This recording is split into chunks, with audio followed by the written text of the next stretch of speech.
அடுத்தது ஃபங்க்ஷன்ஸ். ஃபங்க்ஷன்ஸ்ங்கிறது வந்து நம்ம ப்ரோக்ராம் ஃபுல்லாக மெயின் ஃபங்க்ஷனுங்கிறதுல இருக்கும். ஒரே ஃபங்க்ஷனில் முடிக்காமல் கொஞ்சம் சப்ரூட்டீன்ஸாக தனித்தனி ப்ரொசீஜர்ஸாக நம்ம யூஸ் பண்ண போகிறது தான் ஃபங்க்ஷன்ஸ். இதனால நமக்கு வந்து கோட் ரீயூசபிலிட்டி, ஒரு ஃபங்க்ஷனை திருப்பி திருப்பி யூஸ் பண்ணலாம். இல்லை லைப்ரரி ஃபங்க்ஷன்ஸில் கூட நிறைய இருக்குது, அதை திருப்பி நம்ம ப்ரோக்ராமில் யூஸ் பண்ணிக்கலாம். கொஞ்சம் அண்டர்ஸ்டாண்டிங் கிளியராக இருக்கும் பார்த்தோம்னா.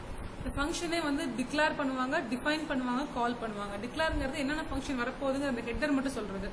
டெஃபினிஷன் அப்படிங்கிறது வந்து அந்த ரிட்டர்ன் டைப்பு, ஃபங்க்ஷனுக்கு ஒரு நேம் இருக்கும், அப்புறம் அதுக்கு ஏதாவது ஆர்குமெண்ட்ஸ் இருக்கும். நம்ம பாஸ் பண்ணுறோம் இல்லையா அந்த ஃபங்க்ஷனுக்கு, அதுக்கு பேர் ஆர்குமெண்ட்ஸ்.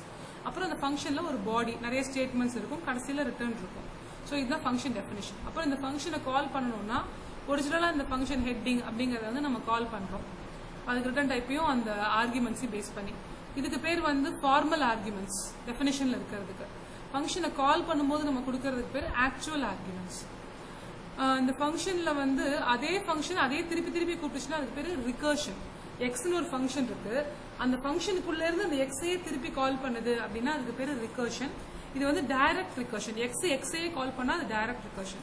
அதுவே எக்ஸ் வந்து ஒய்ங்கிற ஃபங்க்ஷனை கால் பண்ணுது, ஒய்ங்கிற ஃபங்க்ஷன் எக்ஸுங்கிறத கால் பண்ணுது அப்படின்னா இதுக்கு பேர் இன்டைரக்ட் ரிகர்ஷன். இந்த ரிகர்ஷன்ல வந்து தனித்தனி கூப்பிடும்போது இது இன்ஃபைனைட்டா போறதுக்கு வழி இருக்குது. அப்ப இன்ஃபைனைட்டா போகக்கூடாதுன்னா அதுக்கு ஹால்டிங், ஸ்டாப் பண்றதுக்கு ஒரு கண்டிஷன் கொடுக்கணும். அதுக்கு பேர் பேஸ் கண்டிஷன். இப்ப இந்த மாதிரி சிச்சுவேஷன் இருந்தா அந்த ஃபங்க்ஷன்ல இருந்து மொத்தமா நீ வெளியில வந்துரு அப்படிங்கிறது பேஸ் கண்டிஷன்.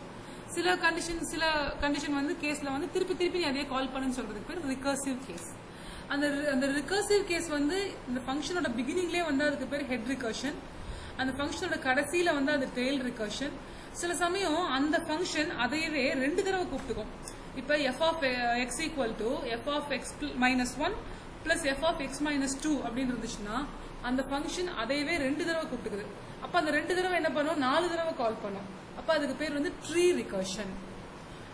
Parameter passing. இந்த பாராமீட்டர் இல்ல ஆர்குமெண்ட்ஸ் அப்படின்னா ஃபங்க்ஷனுக்கு பாஸ் பண்றோம் இல்லையா, அதுக்கு பேர் பாராமீட்டர்ஸ் இல்லைன்னா ஆர்குமெண்ட்ஸ்.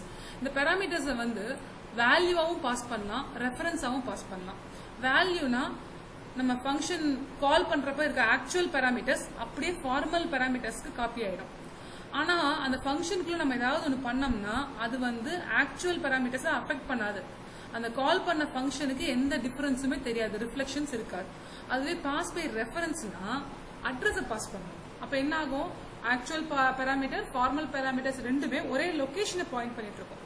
இப்ப நம்ம அந்த லொகேஷன்ல இருக்கிற வேல்யூவை சேஞ்ச் பண்ணோம்னா அது கண்டிப்பா கால் பண்ணவனுக்கும் ரிஃப்ளெக்ட் ஆகும்.